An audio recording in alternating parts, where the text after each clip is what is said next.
कांग्रेस नहीं मानी और बीजेपी वालों ने आपको ऑफर दिया, तो क्या आप जाएंगे उधर? मैं कांग्रेस पार्टी के लिए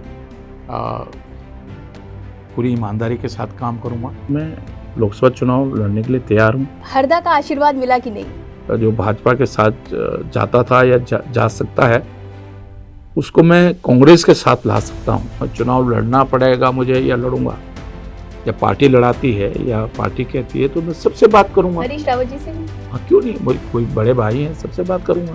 पैसे दिए और मैं उनकी गलती नहीं, पैसा लेकर गलत नियुक्ति की है वो ज्यादा बड़ा अपराध है। हमारे यहाँ उत्तराखंड में पिछले 1 साल से जेई भर्ती घोटाला, यही भर्ती घोटाला, अध्यक्ष चयन घोटाला, पटवारी घोटाला। अगर युवा मुख्यमंत्री है तो वो युवाओं की भावनाओं को नहीं समझ रहा क्या? किस बात का युवा? मैं तो पुष्कर धामी को सोचता था कि बहुत इसके अंदर दया होगी, इसके अंदर समझ होगी। इसलिए तो कह रहे हैं कि सब कुछ गड़बड़ हो रहा है, नजर लग गई किसी।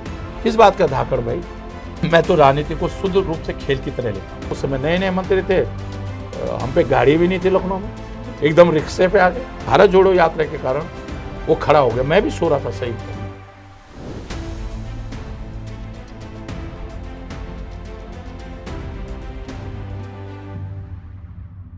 बीते कुछ वक्त से उत्तराखंड सुर्खियों में छाया हुआ है। जोशीमठ आपदा, देहरादून में छात्रों का प्रदर्शन, उन पर लाठीचार्ज, पेपर लीक, उत्तराखंड विधानसभा भर्ती घोटाला, यहाँ तक कि कोश्यारी साहब के इस्तीफे देने तक और अंकिता भंडारी हत्याकांड। मतलब महाराष्ट्र से लेकर उत्तराखंड तक कुछ न कुछ हो ही रहा है। आज इन्हीं सब मुद्दों पर बात करने के लिए हमारे बीच मौजूद हैं वो शख्स जो खुद भी हमेशा सुर्खियों में बने रहते हैं। नमस्कार हरक सिंह रावत जी, आपका स्वागत है हमारे स्टूडियो में। और इन सारे सवालों पर हम जवाब आपके चाहेंगे, लेकिन मेरा पहला सवाल आपसे ये है कि हरदा का आशीर्वाद मिला कि नहीं? क्योंकि आप हरिद्वार से चुनाव लड़ना चाहते हैं 24 का, लेकिन हरदा कुछ के मन में कुछ और है। तो पार्टी का निर्णय होगा। मैंने तो केवल अपनी एक इच्छा पार्टी के सामने रखी है कि जिस तरह मैंने जब कांग्रेस में सम्मिलित हुआ था तो मैंने कहा था मैं विधानसभा चुनाव नहीं लड़ना चाहता हूं। तो मैंने इस बार ये कहा है कि अगर पार्टी विचार करे तो मैं लोकसभा चुनाव लड़ने के लिए तैयार हूं।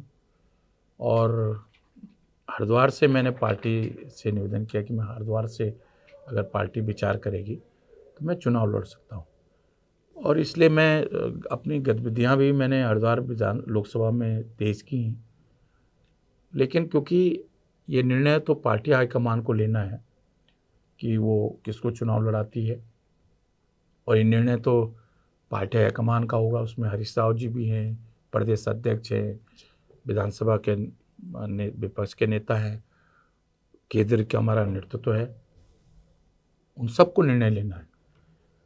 लेकिन मैंने एक अपनी इच्छा व्यक्त की है और जब मौका आएगा तो मैं बातचीत सबसे करूंगा, क्योंकि अभी तो जल्दीबाजी है। अभी तो केवल मैंने एक मन बनाया है। देखिए, कई बार क्या होता है कि व्यक्ति का मन नहीं हो और ज़बरदस्ती उसको कोई चीज़ ला दी जाए तो वो उतनी उत्सुकता के साथ या उतनी खुशी के साथ या उतने मन से वो काम नहीं कर पाता। तो इसलिए मैंने अपना मन की बात अपने पार्टी हाईकमान के सामने रखी है।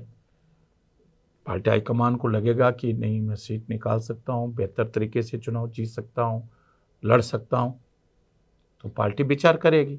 एक सवाल और है, मतलब आपको ऐसा क्यों लगा कि मुझे हरिद्वार से ही 24 का चुनाव लड़ना चाहिए? इसलिए कि मेरी 2007 से 12 जब मैं विपक्ष का नेता था तब भी मैंने डोएला विधानसभा क्षेत्र में बहुत काम किया।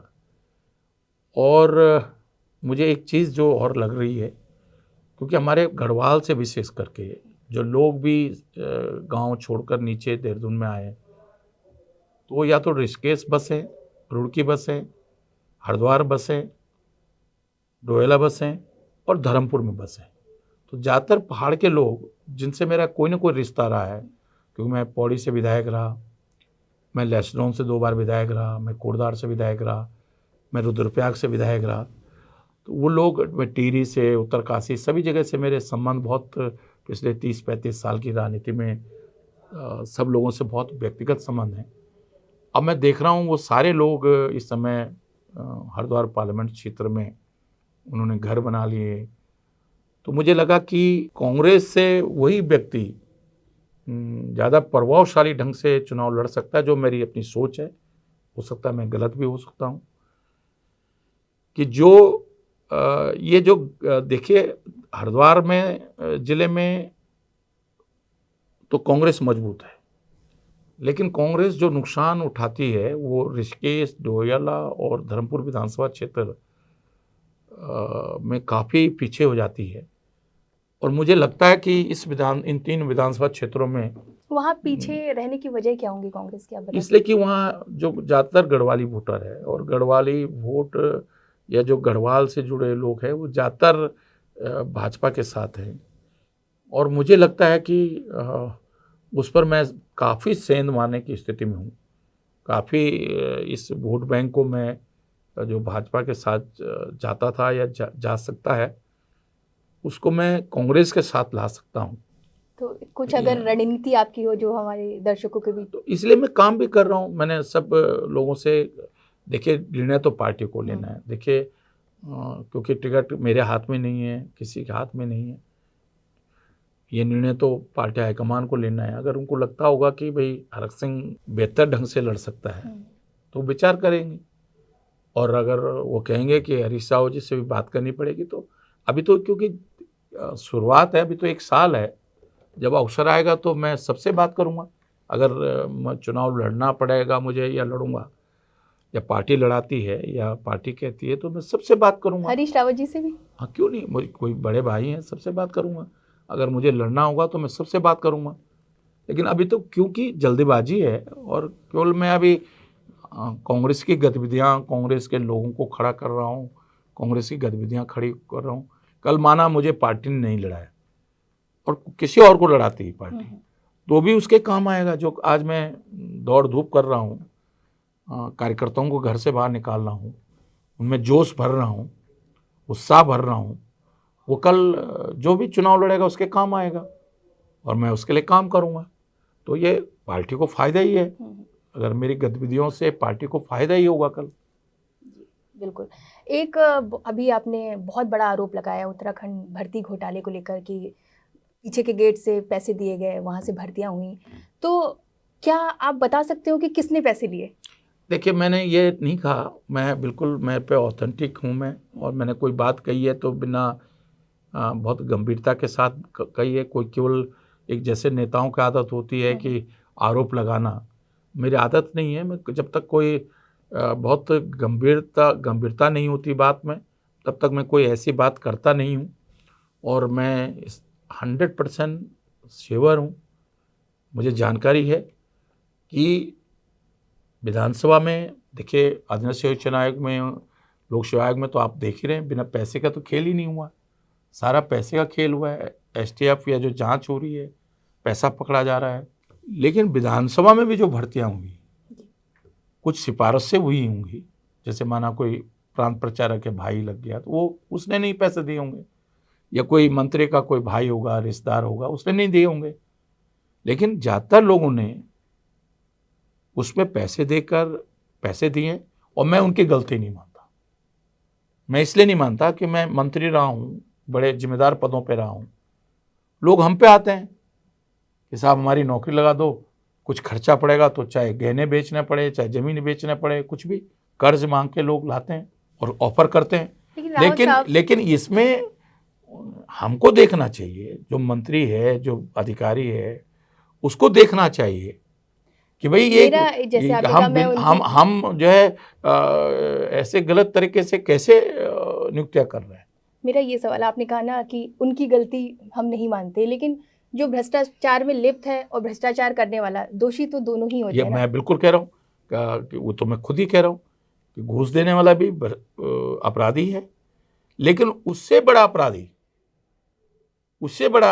देखिए, वो एक व्यक्ति जिसको कानून की जानकारी नहीं है, वो अपराध कर रहा है, और एक कानून का ज्ञाता वकील और एक जो है एक जज या एक जो कानून को जानता है, समझता है, और वो अपराध कर रहा हो, वो बड़ा अपराधी है। यहाँ ये ठीक है, कानून की भाषा में सामान्य रूप से वो रिश्वत देने वाले भी अपराधी हैं, लेकिन उनसे अगर इसको नैतिकता के आधार पर देखें, जिम्मेदारी के आधार पर देखें, कि जो बड़े पद पे बैठा हुआ है जिसने पैसा लेकर गलत नियुक्ति की है वो ज्यादा बड़ा अपराधी है। लेकिन दुर्भाग्य क्या है, उनको तो सजा मिल गई, उनका पैसा भी गया और नौकरी भी गई। तो और जिसने पैसा लिया वो आज भी पदों पे बैठे हैं। तो कहीं ना कहीं ये कह सकते हैं हम कि गलतियां हुई, भर्ती में धांधली भी हुई, लेकिन गलत ढंग से भर्तियों को भी जस्टिफाई करने की कोशिश की जा रही है। तो इसके पीछे की क्या मंशा है? जस्टिफिकेशन नहीं कर रहे हम लोग, हाँ। हम ही कह रहे हैं कि भाई ठीक है कोई आया आपके पास, लेकिन आपने गलत तरीके से, आप तो जानते थे ना कानून, विधानसभा अध्यक्ष तो जानते थे ना, विधानसभा सचिव तो जानते थे ना, अपर सचिव हैं, अनुभाग अधिकारी है, वो तो जानते थे ना कि ये ऐसी नियुक्तियां नहीं हो सकती। तो जिनकी अब नौकरी चली गई है, जिन्होंने पैसे भी दिए, भर्तियां रद्द हो गई, तो अब आप क्या कहना चाहेंगे, इसमें क्या होना चाहिए? मेरा कहना यह है कि उनको क्यों नहीं सजा मिली भाई, उनको क्यों नहीं सजा मिल रही, उनके खिलाफ क्यों नहीं मुकदमा दर्ज हो रहा है जिन्होंने गलत तरीके से नियुक्तियां की? ये तो कोई बात नहीं। और जिन्होंने पैसे दिए उनके लिए नहीं, उनको तो मिली गई सजा। उनमें बहुत सारे जो जिनके शादी नहीं हुई थी, शादी हो गई, बच्चे हो गए, अब वो तो 7 साल बाद सड़क पे है बेचारे, पैसा भी गया और नौकरी भी गई। इससे बड़ी सजा क्या उससे? तो उनको तो सजा मिली है, लेकिन जिन्होंने पैसा भी खाया, गलत तरीके से नियुक्तियां भी की, वो आज जिम्मेदार पदों पर बैठे। अब ये मैं सोचता हूँ ये जस्टिफिकेशन भी नहीं है, ये नेचुरल जस्टिस भी नहीं है। और दुर्भाग्य है उत्तराखंड का, जैसे आपने कहा कि उत्तराखंड लगातार चर्चाओं में, सुर्खियां बनी है, ये सुर्खियां सकारात्मक नहीं है। बिल्कुल सही। एक साल से एक ऐसी सुर्खी आप मुझे बता दो, नेशनल और इंटरनेशनल लेवल पर या स्टेट लेवल पर ऐसी कोई सुर्खी बता दो जो सकारात्मक रूप से हुई हो। सिवाय इसके कभी अज्ञता हत्याकांड हो रहा है, कभी अध्यक्ष चुनाव में भर्ती घोटाला हो रहा है, कभी विधानसभा भर्ती घोटाला हो रहा है, एक लोक सेवा बचा था उसमें भर्ती घोटाला हो गया, कभी बस दुर्घटना हो रही रिखणिखाल की, कभी जोशीमठ को में इतनी बड़ी आपदा आ गई और रहा साथ थोड़ा बहुत कुछ बचा था, तो महाराष्ट्र के राज्यपाल कोश्यारी जी के इस्तीफे के बाद फिर इस बात को लेकर चर्चा में आ गया कि शिवाजी के बयान को लेकर फिर वो भी नकारात्मक चर्चा में उत्तराखंड का नाम आया। तो मैं इसलिए कह रहा हूं कि उत्तराखंड, ऐसा क्या दुर्भाग्य हो गया उत्तराखंड का कि पिछले 1 साल से उत्तराखंड की सकारात्मक चर्चा नहीं हो रही, जबकि उत्तराखंड की चर्चा हमेशा सकारात्मक होती थी।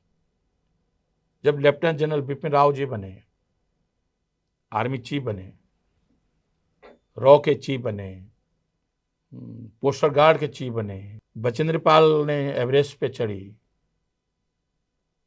तो उत्तराखंड में कहीं देश की सुरक्षा करते हुए अगर 25 सैनिक शहीद होते थे तो उसमें 10-15 सैनिक जो है उत्तराखंड से शहीद होते थे।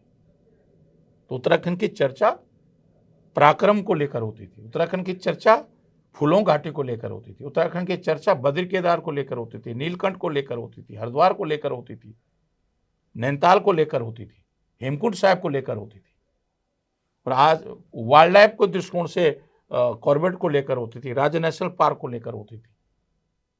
और आज उत्तराखंड की चर्चा दुर्भाग्य है हमारा।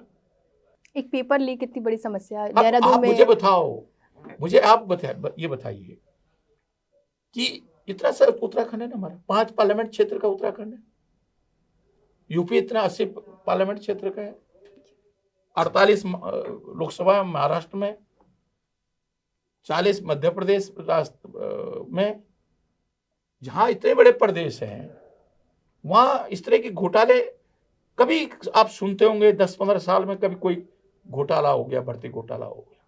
लेकिन हमारे यहाँ उत्तराखंड में पिछले 1 साल से जेई भर्ती घोटाला, यही भर्ती घोटाला, अग्निशय चयन में घोटाला, पटवारी घोटाला, लेखपाल घोटाला, फॉरेस्ट घोटाला, लगातार हर भर्ती में घोटाले।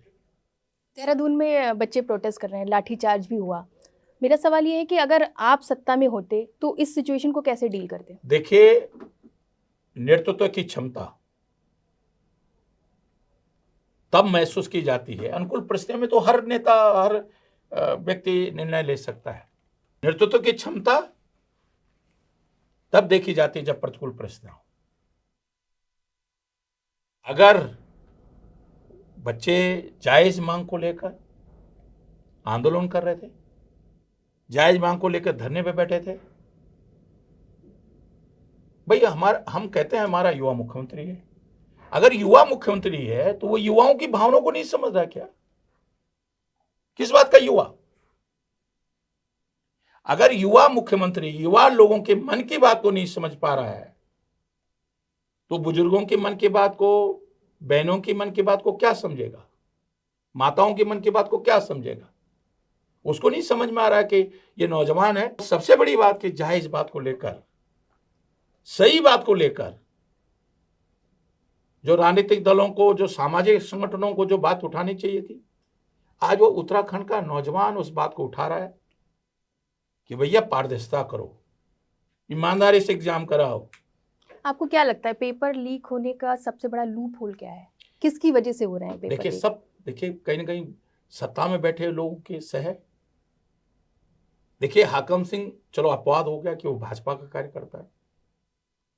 अंकिता की हत्या हुई, उसमें भी भाजपा के विनोद आर्य जी का लड़का संलिप्त था, पुलकित आर्य। अभी लोक सेवा आयोग में भर्ती घोटाला हुआ, उसमें भी भाजपा का मंडलाध्यक्ष सम्मिलित है। तो कहीं ना कहीं अगर लोक सेवा में जो नियुक्तियां होती हैं अध्यक्ष की, मेंबर की, उन्हें कहीं ना कहीं सरकार करती है, मुख्यमंत्री करते हैं। तो मुख्यमंत्री को और सरकार को ऐसे चेयरमैन, ऐसे मेंबर, ऐसे सचिव बनाए जा रहे हैं जिनके अंदर क्षमताएं नहीं है, जो ईमानदार नहीं है, ईमानदारी से एग्जाम कराने की जिनमें क्षमताएं नहीं है। और सबसे पहले जो संघ लोक सेवा के चेयरमैन है, कोई भी हो, उसके मेंबर है, उसके जो अधिकारी हैं, उनकी भी जिम्मेदारी, नैतिक जिम्मेदारी कि भाई तुम्हारे यहाँ कैसे पेपर लीक हो गया, तुमको इतनी तनख्वाह, इतनी सुविधाएं क्यों दे रही है सरकार, तुम ठीक से एग्जाम नहीं करा पा रहे हो। और आज अब फिर देखिए सरकार ने एक तरफ लाठीचार्ज कर दिया, हमारे बच्चे धरने पे बैठे हैं, और तुमने आनन फानन में पटवारी का एग्जाम करा दिया जिससे कि वो आंदोलन टूट जाए। और 40,000 से अधिक बच्चों ने एग्जाम नहीं दिया क्योंकि उनकी मानसिक स्थिति कितनी खराब रही होगी। वो पिथौरागढ़ से, चमोली से, देहरादून धरने पे आए होंगे, भूखे प्यासे रहे होंगे, लाठियां खाई होंगी, तो ऐसे स्थिति में कहाँ एग्जाम देते आप? उत्तराखंड, मैं नहीं समझ पा रहा हूँ। ये तो अंग्रेजों की जैसी, अंग्रेज ने भी शायद इस तरह क्रूरता नहीं दिखाई होगी जितना उत्तराखंड की सरकार दिखा रही है। क्या हो गया? मैं तो पुष्कर धामी को सोचता था कि बहुत इसके अंदर दया होगी, इसके अंदर समझ होगी, और फिर तुम सरकार की सत्ता में बैठकर विज्ञापनों के माध्यम से, न्यूज चैनलों के माध्यम से जबरदस्ती जो है अपने को धाकड़ दिखा रहे हो। किस बात का धाकड़ भाई? कुछ तो धाकड़ वाली चीज होगी आपकी नजर में? मुझे तो नहीं लगता। देखिए पिछले 1 साल से टीका लगाने को कह रहे हैं मुख्यमंत्री जी, हमारे इतने स्मार्ट हैं। हाँ, तो इसलिए तो कह रहे हैं कि सब कुछ गड़बड़ हो रहा है, नजर लग गई किसी की। तो एक चीज को लेकर धाकड़ कह सकता हूं मैं, जो मुझे लगता है कि भाई दूसरी बार में, मतलब जब पहली बार मुख्यमंत्री बने जी, उसमें दूसरी बार में ही दूसरी बार के विधायक थे, जैसे हम 6 बार के विधायक थे, जी जी, वो दूसरी बार के ही विधायक थे, मंत्री भी नहीं रहे कभी, और मुख्यमंत्री बन गए। और मुख्यमंत्री बन गए। तो ये तो मैं कह सकता हूँ इसमें धाकड़पन था कि कैसे सबको पछाड़ कर जी, मुख्यमंत्री बन गए, इसमें जरूर धाकड़ है। लेकिन सरकार चलाने में, जन उपयोगी कार्यक्रमों में मुझे दुख है, क्योंकि देखिए मैं बहुत व्यक्तिगत रूप से, मैं पर्सनली मेरे बहुत अच्छे संबंध रहे हैं बोलूँगा मैं, खराब नहीं हुए अभी, लेकिन क्योंकि अब ये जो मैं बयान दे रहा हूँ इससे, क्योंकि इतना बड़ा दिल नहीं है अटल जी की तरह, छोटे मन से कोई बड़ा नहीं होता, टूटे मन से कोई खड़ा नहीं होता, इतना दिल इन मेरे छोटे भाई में नहीं है। जब मैंने उनके धाकड़पन को कमजोरपन में तब्दील कर दिया, तो अब तो उसके मन में भी मुझे नहीं लगता कि, नहीं तो वो बहुत मेरी रिस्पेक्ट करता था, अच्छा, कोई बेस्ट फ्रेंड है आपका बीजेपी में? सभी से मेरे सबसे बहुत अच्छे संबंध हैं। कोई एक ये सारे नाम अगर क्योंकि लेना देखिए चाहेंगे? मैं इसलिए कह रहा हूँ कि चाहे मदन कौशिक जी हों, चाहे महेंद्र भट्ट हों, ये बहुत मैं सोचता हूँ कि जो मेरे साथ के लोग हैं, जो उत्तर प्रदेश में मेरे साथ थे, उनमें ज़्यादातर लोग अब बहुत पीछे हो गए हैं। वो अब उस राजनीति में नहीं है। जैसे लाखीराम जोशी जी थे। ज़्यादातर लोग इस समय जो भाजपा में जो फर्स्ट पहली पंक्ति में हैं, वो सब लोग उत्तराखंड बनने के बाद की राजनीति के उपज है। उसमें उत्तर प्रदेश की राजनीति में जैसे हरबंश कपूर जी चले गए, पुण्यचंद शर्मा जी थे, वो नहीं रहे, फोनिया जी अब भाजपा में ही नहीं थे, वो भी दुनिया में नहीं रहे। तो ज़्यादातर लोग उस जमाने के जो हमारे साथ के लोग थे, भगत सिंह कोश्यारी जी से मेरे बहुत व्यक्तिगत संबंध हैं। सबसे हैं वैसे तो देखिए मेरा बहुत व्यक्तिगत संबंध सबसे भट्ट से अजय भट्ट से हैं, से अजय टमटा से हैं, सबसे बहुत ही, क्योंकि इन सबको कहीं ना कहीं मैं तो जब भाजपा में दोबारा सम्मिलित हुआ था, अब तीरथ सिंह रावत है मेरा एक तरह से, मैं जब प्रोफेसर था वो वहाँ छात्र राजनीति में मैंने मदद करी, छात्र राजनीति में मैंने उसको सहयोग किया। तो मिलते हैं आप लोग? मिलते रहते हाँ हैं? मिलते हैं, जब मिलते हैं तो दुआ सलाम होती है, और मैं जाता हूँ जब कोई शादी ब्याह कोई, जैसे हम लोग हैं, गैदरिंग करते हैं, दोस्त आज बैठते हैं, चलिए चाय नहीं नाश्ता, ऐसा ऐसे कुछ? तो नहीं होता, लेकिन जो सामाजिक जब कोई कार्यक्रम होते हैं, जैसे जी। सामाजिक का मतलब, जैसे अभी सुबोध उनियाल जी घर में शादी थी, जी जी। विनोद चमोली जी के यहाँ थी, तो तब हम सब जाते हैं, फिर हंसी मजाक होती है। फिर देखिए मैं तो राजनीति को शुद्ध रूप से खेल की तरह लेता हूँ, कि अभी विधानसभा के अंदर, अभी न्यूज चैनल पर सच बोलेंगे, लेकिन जब व्यक्तिगत रूप से मिलेंगे, कोई जैसे दो वकील लड़ते हैं कोर्ट में, तो एक दूसरे के खिलाफ बहस करते हैं, पूरी कोशिश हाँ, करते हैं। क्योंकि जनता का अक्सर ये सवाल रहता है, ये नेता लोग यहाँ डिबेट में आते हैं, यहाँ लड़ाई होती है, क्या पीठ पीछे भी ऐसा ही रहता है कुछ? नहीं, लेकिन अब राजनीति में देखिए, अब उत्तराखंड में भी ऐसे ही हो गया है। जैसे तमिलनाडु में जयललिता रामचंद्र उनमें था, करुणानिधि में एक आता था दूसरे को जेल डालता था, और ऐसी बिहार में भी पहले राजनीति में था, लेकिन हमारे उत्तराखंड में और उत्तर प्रदेश में नहीं था ऐसा। केवल मायावती की उस घटना को, जो मीराबाई गेस्ट हाउस की घटना को छोड़ दिया जाए, तो उत्तर प्रदेश और उत्तराखंड में नहीं था। लेकिन अब कुछ समय से मैं देख रहा हूँ कि वैसे ही तमिलनाडु जैसे राजनीति के एक सरकार में आ रहा है। तो जब मैं कांग्रेस में था, क्या वजह हो सकती, मतलब ऐसे इस मुझे बदलाव की? मुझे लगता है कि अब एक तो ये है कि जब अभी भाजपा दोबारा सरकार में आ गई, तो उनके दिमाग थोड़ा खराब हो गए। अगर नहीं आते तो ये डर रहता है कि भाई अगर हम सरकार में रहेंगे और कांग्रेस के लोगों की बात नहीं सुनेंगे, उनके संबंध अच्छे नहीं रखेंगे, तो कल ये सरकार में होंगे, तो आदमी फिर सबसे बना के रखता है। लेकिन अब उनको जब लगातार कोई सरकार में आ जाता है तो दिमाग खराब हो जाता है। और उत्तराखंड छोटा प्रदेश है, यहाँ मैं देखता हूँ, मैं कभी कभी सोचता हूँ, मैं उत्तर प्रदेश में मंत्री था, मैं अभी देहरादून में चलता था जब मंत्री था, तो मैं सायरन कोई पुलिस स्क्वाड लेके नहीं चलता था। हाँ, जब कहीं कार्यक्रम में जाना, कहीं जरूरत है तब लेके चलता। और मैं देखता हूँ जो नए नए मंत्री बनते हैं, वो जब तक 2-3 लोकल में जा रहे हो, भाई कोई कार्यक्रम में नहीं जा रहे हो, तभी आप जो है पुलिस स्क्वाड लेके और पूरा ताम झाम लेके चलो, खाली भले खाली आप गाड़ी। कहना चाह रहे हैं नए नेताओं में थोड़ा दिखावापन आ गया? हाँ, दिखावापन है, और वो उनको लगता है कि बस अब हम कुर्सी बैठ गए तो ऐसी रहनी कुर्सी। हमें तो इसलिए झटका लगा हुआ है कि हम कल्याण सिंह जी के साथ मंत्री थे, नरसिंह राव जी अलमत की सरकार थी केंद्र की, और उत्तर प्रदेश के 221 विधायकों के साथ बहुमत की सरकार थी। तो हमें लगता था कि भाई उत्तर प्रदेश में तो हम 5 साल मंत्री रहेंगे। अचानक 6 दिसंबर को वो राम मंदिर, अयोध्या मंदिर के कारण सरकार गिर गई और एकदम पैदल हो गए। उस समय नए नए मंत्री थे, हम पे गाड़ी भी नहीं थी लखनऊ में, एकदम रिक्शे पे आ गए। तो हमने तो अपनी औकात देखी है भाई, ये 4 दिन की चांदनी फिर अंधेरी रात। तो नए मंत्रियों को कुछ सलाह देंगे? मैं यही कह रहा हूं भैया, पद कोई हेगड़ी दिखाने के लिए, या पद तो काम करने के लिए। कहते हैं ना कि जिस डाल पर ज्यादा फल होता है, धान की जिस डाल पर ज्यादा फल होता है वो झुकती है। तो आप जब जितने बड़े पद पे जाओ, आपका व्यवहार और अच्छा होना चाहिए। लेकिन मैं दुर्भाग्य से उत्तराखंड में मैं देख रहा हूँ कि नहीं हो रहा है। तो मैं देखिए, सत्ता तो ये कुर्सियां तो आती और चली जाती हैं, लेकिन आपका व्यवहार, आपका काम हमेशा लोग याद करेंगे। मैं हमेशा एक बात कहता हूँ, ये जरूरी नहीं है कि बहुत लंबे समय तक कोई मुख्यमंत्री रहे। हिमाचल में कितने मुख्यमंत्री रहे होंगे, पंजाब में कितने मुख्यमंत्री रहे होंगे, लेकिन भैरव को याद करते हैं, परमार को लोग हिमाचल में याद करते हैं। तो ये जरूरी नहीं कि आप कितने समय मुख्यमंत्री रहो, सरकार रहे, लेकिन अगर आपने अच्छे काम किए, आपका व्यवहार अच्छा है, तो लोग हमेशा आपको याद रखेंगे, इतिहास हमेशा आपको याद रखेगा।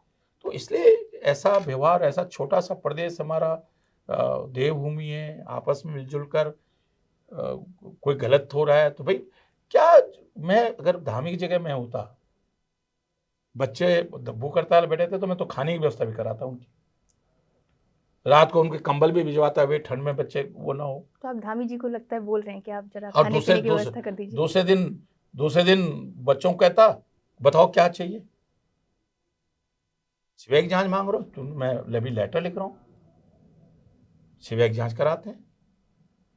भाई हमेशा थोड़ी रहोगे। अब तुम लड़कियों पे लाठीचार्ज कर रहे हो, अभी क्या वो आपकी बहन नहीं, आपकी बेटियां नहीं? मतलब इतना ज्यादा घिनौना हरकत। मैं कह रहा हूँ बच्चे और बंदरों में कोई अंतर है? अगर बच्चे हैं, उत्साह होता है, जोश होता है, पत्थर डाल भी दिए, तो हम बड़े लोगों में इतनी सहन शक्ति होनी चाहिए, पुलिस में भी इतनी सहन शक्ति होनी चाहिए। भाई तुमको इतनी तनख्वाह दी जा रही, किस बात की दी जा रही है? अब थोड़ा बहुत पत्थर, रोज डंडे ही चलाओगे क्या? लोग रोज पीटते हो, कभी एक आध पत्थर खा भी लिया तो क्या नुकसान हो गया?